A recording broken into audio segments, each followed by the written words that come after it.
Hello everyone, and welcome to our final part of me and Mama talking about JoJo's Bizarre Adventure, and we are going to talk about the fourth part of the series, Diamond is Unbreakable. So, overall, would you say that you really enjoyed this part of the series? I liked the art style of this the absolute most. Really? Yes. Because it's very bright and cheerful. The art style is definitely way more different compared to like parts 1 and through 3. And I really liked the JoJo of this one. The new JoJo here? Yeah, the boy, the illegitimate boy. The Josuke. I really liked him. Lots of people consider him like one of their favorite JoJos. Yeah, I can agree. Yeah. I didn't care for his mother, but... Right. Especially compared to Jotaro's mother. Like, it felt like we sort of cared more about her than the sick one who got sick? Yeah. Yes, she seemed very sweet and nice. This one just seemed like so put upon. Oh, you ate my last dumpling. Go get another dumpling. Is it that serious? No, it's not. Just...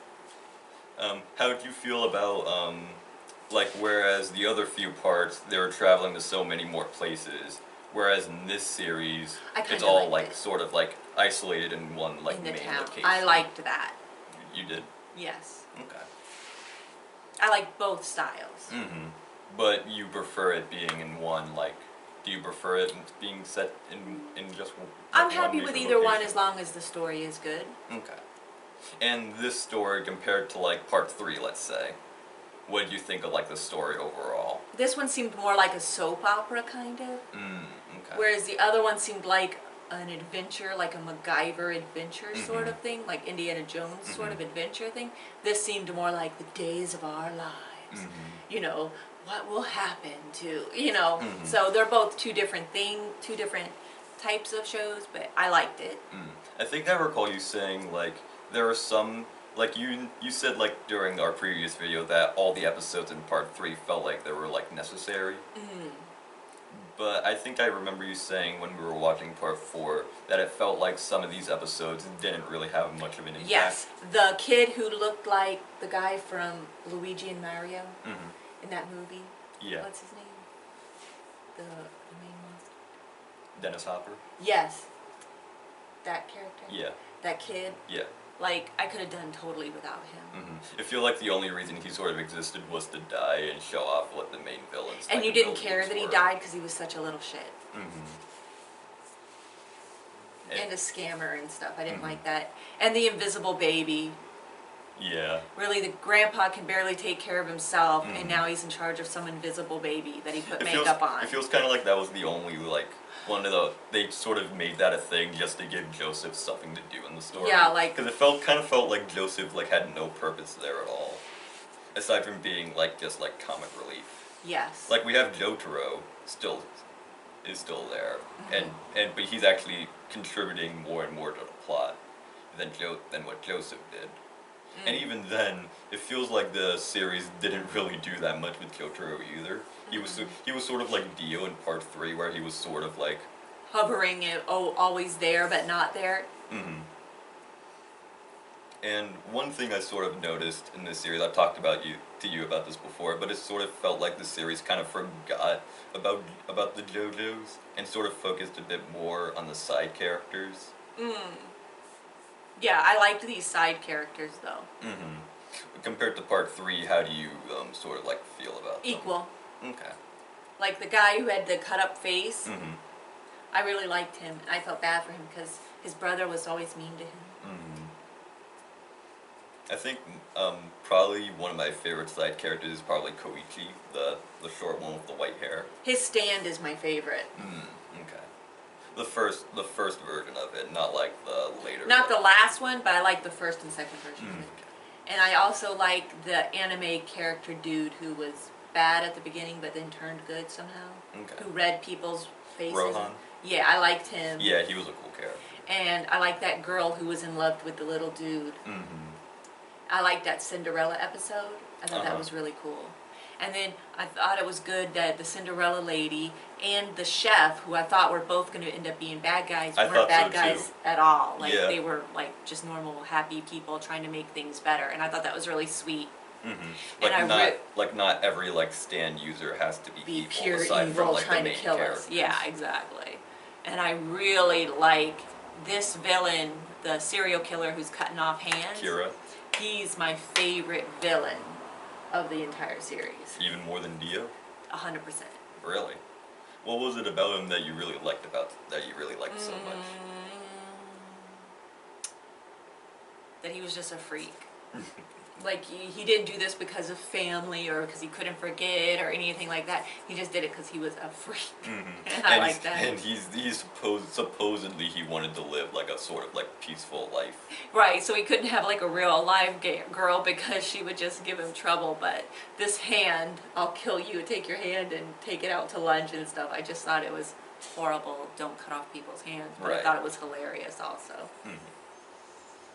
Now, this is the sort of thing that I wanted to mention that we sort of like haven't really talked about, because we usually we like talking about the stories, the characters, and all that. But one thing I think sort of like lots of people remember from JoJo is the music. Yeah. I think like I feel like you thought like the music from like the first half of the series, I feel like you may have liked those songs a bit more than the one in the later half. Yeah, I love Roundabout. I hate Walk Like an Egyptian. I hate anything Bananarama. Like, it's just like makes me want to claw my face off. What about the openings for all the shows? I liked it. They were fun and kicky. I think one of the things I liked from the openings of the first 3 parts was the art style, like how everything was sort of like 3D animated. I think that was something that was really cool. Yeah, that was neat. Did you feel like your enjoyment of the series was a bit lesser since like the first 2 parts of the series were actually dubbed, but the 3 and 4 I were was Japanese? able to get used to it. Okay. I was able to get used to it. Number 3 was so good that I wanted to read what they were saying. Okay. Normally, I don't like to read. I'm watching TV. Why would I read? Yeah. But I was invested in what was going on the screen, so it was worth it for me to read it. Okay. And it was funny because when you would forget to put the captions on, and they would start talking, I would be like, why can't I understand them? Then I'm like, well, dummy, you can't speak Japanese, because my brain had reversed it. Like in my mind, they were speaking English because I was reading English, and I phased out on the Japanese, that it was Japanese. So when you would forget to do that, I'd be like, I can't understand what they're saying. What's going on? I don't know. And I was like suddenly I forgot that I don't speak Japanese. Which is pretty stupid. This kind of stuff kind of makes us want to learn Japanese. Oh, I know I'm not smart enough to do that. So, overall, as for part 4, would you say this was like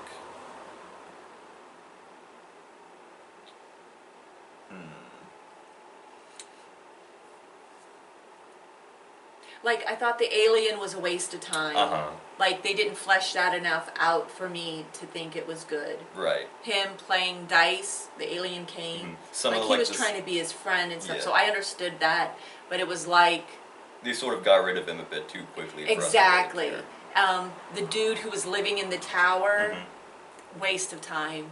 I didn't need that. You felt like a lot of these episodes sort of felt like they were not really needed in the first place. It felt like they were 15 minutes long, but they needed to be 25 minutes long. Like, you just didn't give me enough. But the art style was so pretty. The characters that I did get to know were so good.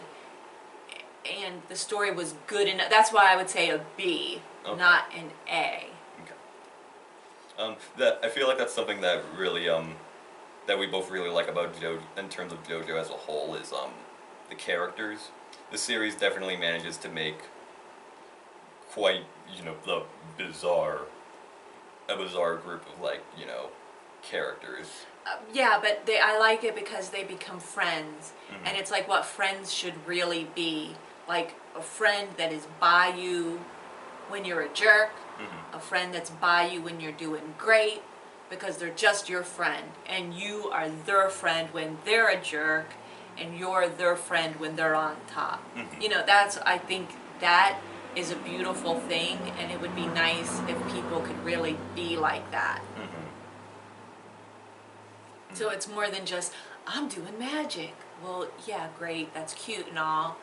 I'm drawing pretty, that's great and that's cute and all, but it's about the bonds. Like when the guy with the cut up face, when the guy thought he died and he got all upset and started crying. You big stupid jerk, how could you be daydreaming when I'm over here upset because you're dying? You know, like he really cared that his friend was dying, and I thought that was a deeper, sweeter message. I sort of felt that way about like a lot of the other, like I'm the type of person that oftentimes gets more interested in the side characters than the main character, and I feel like the series, in terms of all of the parts, I feel like a lot of the side characters sort of felt like they were a bit more like, I guess, more interesting, and I'm the kind of person who really likes to learn more about them, because a lot of the time it's, you know, the series is for the most part trying to focus on JoJo himself. Yeah.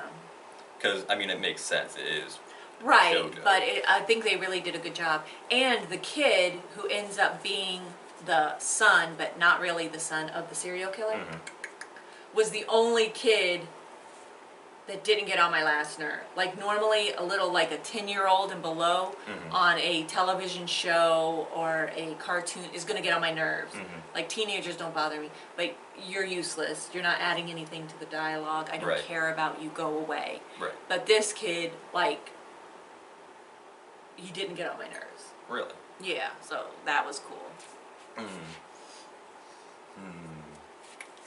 What do you think of the fights? Like, during, like, any time whenever there was a fight between, like, two stand users, because that's definitely one of the things that, that's definitely another thing that lots of people remember for, in terms of, like, for JoJo is, like, they tend to make, like, the fight scenes quite, like, unique for each one. Yeah. And that's definitely a cool thing, the fact that the creator is able to make, like, all these, like, creative, like, decisions for how, like, all the characters are and their powers and all that. I think that's one thing that's really cool about it, too. And how the entire series has, like, a major, like, continuity with them. Because lots of the time, older characters are brought into the newer series, and they're familiar, but at the same time they also sort of like grow, you could say. Like Joseph in part 2 is definitely not the same Joseph in part 3, when he's a lot older. And but I feel like one of the characters that isn't really like that is actually Jotaro, because he always has that sort of like that sort of cold kind of demeanor, but at the same time he does like show like some emotion when he's interacting with the other characters, especially in part 3, I feel like that's sort of where he like grows the most. Because by the end, you know, he has like his picture of all like his friends and all that, and that's definitely I think that definitely shows that how much the character's grown. Yes. So overall, like you said, you really enjoyed the series overall. Yes, I did. And you would watch part 1, you would skip over part 2, and you would watch 3 and 4. Yes, but I would watch 2 and 3, and then maybe 1. Okay. Definitely not 2. Well, as of right now, there's one part that they're currently airing as an anime, and there are 2 more parts of the whole series that hasn't been made into an anime at all. Oh. So when those series get like adapted, would you be interested in watching? Yeah, those of parts? course. Okay. I'll give it a try. That's cool, because I've already started actually reading the manga in one of them. Oh, okay. So overall, we all hope you enjoyed these videos of us, me and Ma, talking about JoJo. We both had a lot of fun doing it, and again, we hope you all enjoyed. And so until our next video, I am Ben Contreras. I'm just Mama. And bye.